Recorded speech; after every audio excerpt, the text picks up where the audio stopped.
Hello guys, good morning and welcome to my channel take a look with Kusum. আর আমি কুসুমিকা। তো আজকে সকাল সকাল আরেকটা ব্লগ নিয়ে চলে এসেছি, আর অবশ্যই তোমরা দেখতে থাকো ব্লগটা। সকাল থেকে আমি ব্লগটা স্টার্ট করলাম আর সারাদিনে কি কি কাজ করলাম সেসব নিয়েই থাকবে আজকে ব্লগটা। তো দেখতেই পাচ্ছ সকালে জলটা চলে এসেছে, তো ভাবলাম এদিকটা ধুয়ে গুলো করে নিই, কারণ ধোয়াধুয়ি করতে পারে তবে অন্য কাজে আমি হাত দিতে পারবো। আর জলটা পড়েও যাচ্ছিল, আমার আজকে দেরি হয়ে গেছে উঠতে, ঠান্ডা ঠান্ডা লাগছিল। তো উঠলাম, উঠে একটু চা ফা খেলাম, খেয়ে তারপরেই বাইরে আসলাম কাজ করতে।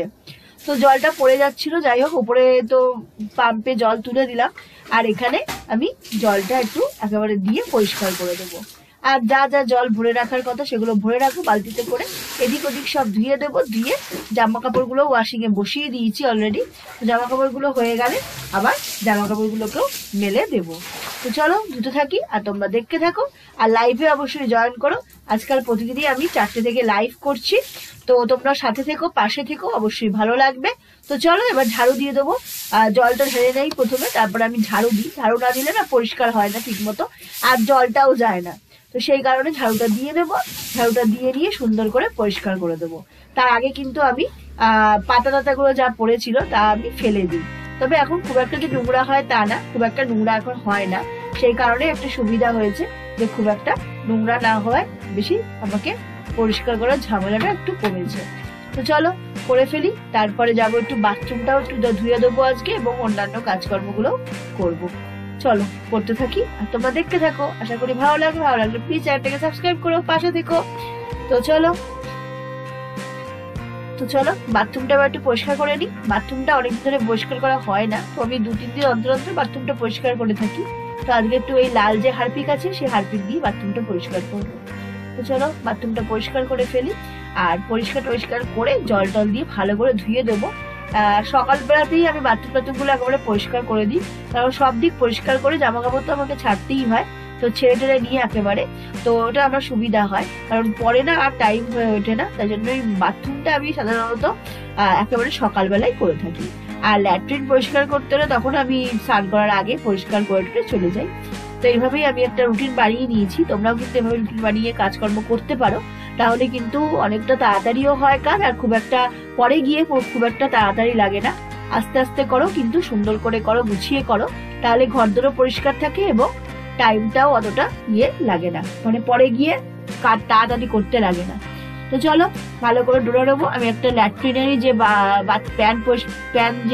ল্যাট্রিনের প্যান পরিষ্কার করার যে ব্রাশগুলো সেগুলো একটা রেখে দিয়েছি এখানে আলাদা করে।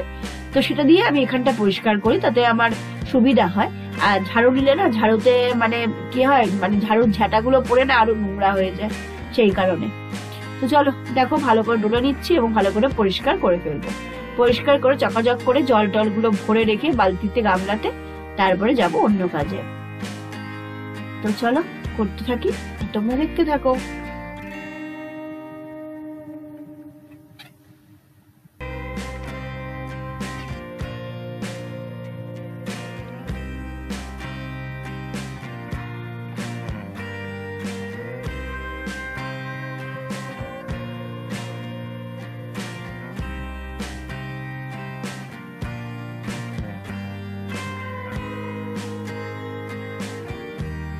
দেখো এখন একটু জল ঢেলে করছি, তাতে কি হবে ফেনাটা মানে চারিদিকটা ঠিক মতন পরিষ্কার হবে। আর জল দিলে অতটা, নাহলে পাটা পিছলে যাওয়ার সম্ভাবনা থাকে, সেই কারণে একটু জল ঢেলে পরিষ্কার করে নিলাম। করে নিয়ে ভালো করে জল দিয়ে একদম সুন্দর করে ধুয়ে দেবো, তারপর চলে যাবো বাইরের দিকে। তো তোমাদের কেমন লাগলো আজকে ব্লগটা বলবে অবশ্যই, আর লাইভে থাকবে। আর যদি কেউ মেম্বারশিপ সম্পর্কে জানতে চাও অবশ্যই মেল করবে। আর আমার মেম্বারশিপও একটা নতুন করেছি, স্পার্কস, তো সেটা দেখে নিও একবার, নিতে চাইলে অবশ্যই নিতে পারো। তো দেখো এখানে আমি কিন্তু বাইরেটা ঝাড় দিতে চলে এসেছি, আর বাইরেটা ঝাড় দিয়ে নেবো, নিয়ে তারপরে আমি জামা কাপড় টাপড় যা মেলা টেলা আছে সেগুলো বেড়ে নেবো। এখানে যে আসনগুলো থাকে, কার্পেট গুলো থাকে, সেগুলো আমি সব তুলে রেখে দিয়েছি রোদে দিয়ে। আমি তো জানোই প্রতিদিনই সকালবেলা ওগুলোকে একেবারে রোদে দিয়ে দিই, তাহলে কি হয় মানে ভিজে ভিজে যে স্যাঁতস্যাঁতে ভাবটা থাকে ওটা চলে যায়। আর এখানে ঝাড়ু দিয়ে দেবো সুন্দর করে। আজকাল এত বালি হয়ে যাচ্ছে, এত নোংরা হয় যে ভালো করে ঝাড়ু না দিলে বালিগুলো যায় না। আর তার সাথে সাথে গাছগুলোতেও একটু দেখে নিই, গাছ যেগুলো একটু জল দিতে হবে সেই গাছগুলো একটু জলও দিয়ে দিই, কারণ এখানে 3 বালতি তো আমার জল আনাই হয়। তো সেই কারণে জল টল দিয়ে, আর একদম বাড়িটা কিন্তু আমি সকালবেলা উঠেই আগে ওটা করে নিই, করে নিয়ে তারপরে এই দিকটা পরে করি, কারণ এই দিকটা আমি প্রথমে একবার ঝাড় দিই, তারপরেই জল ঢালি, তাহলে অনেকটা জল বেশি লাগে। তো চলো কাজ করতে থাকি আর তোমরা দেখতে থাকো, আর কিভাবে আমি একদম দেশি পদ্ধতিতে নিজের হাতেই নিজের ঘরগুলোকে পরিষ্কার করি আর টাইমের মধ্যে করি, সেটাই তোমার সাথে আজকে শেয়ার করছি।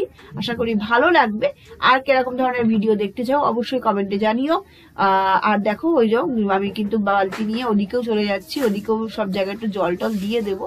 তো জল দিয়ে একেবারে একটু ঝাড়ুও দিয়ে দেবো, তাহলে আমার মোটামুটি কাজকর্মটা হয়ে যাবে।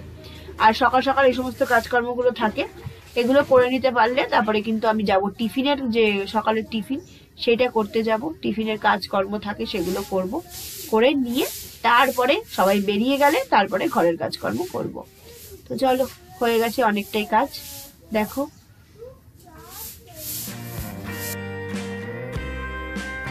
এবার চলে এসেছি কাপড় জামা মেলতে। তো কাপড় জামা দিয়ে রেখেছিলাম, সেগুলোকে মেলতে আসলাম। নাইটিটাও চেঞ্জ করে নিয়েছি, নাইটিটা চেঞ্জ করে এবার কাপড় জামাগুলো মেলে দেবো।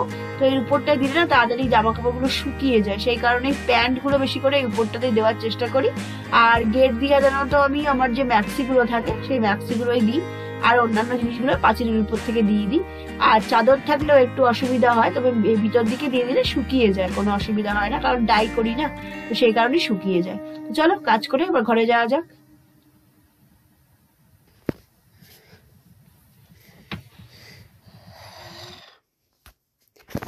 তো দেখো ঘরদোর সব গোছানো গাছানো কমপ্লিট।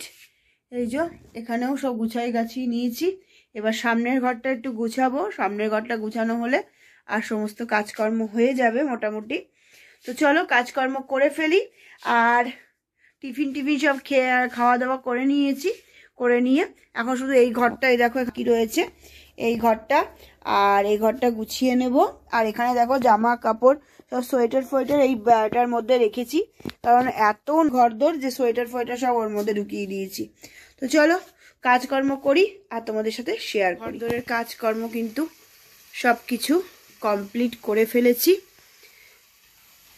দেখেছো বিছনা মাদুর সব গোছানো হয়ে গেছে, এই ঘরগুলো গোছানো গাছানো সব কমপ্লিট, এইগুলো করে ফেলেছি। আচ্ছা এই ঘরগুলোও পরিষ্কার করে ফেলেছি, মোটামুটি কাজকর্ম শেষ। এবার রান্নাও বসানো হয়ে গেছে। আর রান্নাতে আজকে করব বাঁধাকপি দিয়ে কাতলা মাছের কতগুলো মাথা ছিল সেইগুলো দিয়ে আজকে করব। তো ওই রেসিপিটাও শেয়ার অবশ্যই করব। তো প্রথমে আমি কাতলা মাছটাকে ভাজতে বসে দিয়েছি। এই যে কাতলা মাছটা ভাজা হচ্ছে, মানে বাঁধাকপিটাও আধা করা হয়ে গেছে, এটাকে নামিয়ে ওটার মধ্যে দিয়ে তারপরে কষিয়ে জল দেব, এই অবধি বাকি আছে। আর রাত্রিরে করেছিলাম, এই দেখো ওখানে পায়েস করেছিলাম রাত্রে, তো পায়েসও রয়েছে। এটা এখানে বাসন কিছু রাখা রয়েছে, মাজতে হবে। আর ঘরদোরের কাজ মোটামুটি কমপ্লিট করে ফেলেছি, আর রয়েছে কারণ ঘরটা মোছা হয়নি, করে নেব, করে তোমাদের সাথে শেয়ার করব, ঠিক আছে? তো চলো দেখতে থাকো, আজকের ব্লগটা কেমন লাগছে অবশ্যই জানিও, আর ভালো লাগলে অবশ্যই পাশে থেকো। ব্যাস, তো চলো দেখতে থাকি, তোমাদেরকে দেখাই। এখানে বাঁধাকপি বসিয়ে দিয়েছি, আর এখানে মাছের মাথাগুলোকেও ভাজা কমপ্লিট হয়ে গেছে।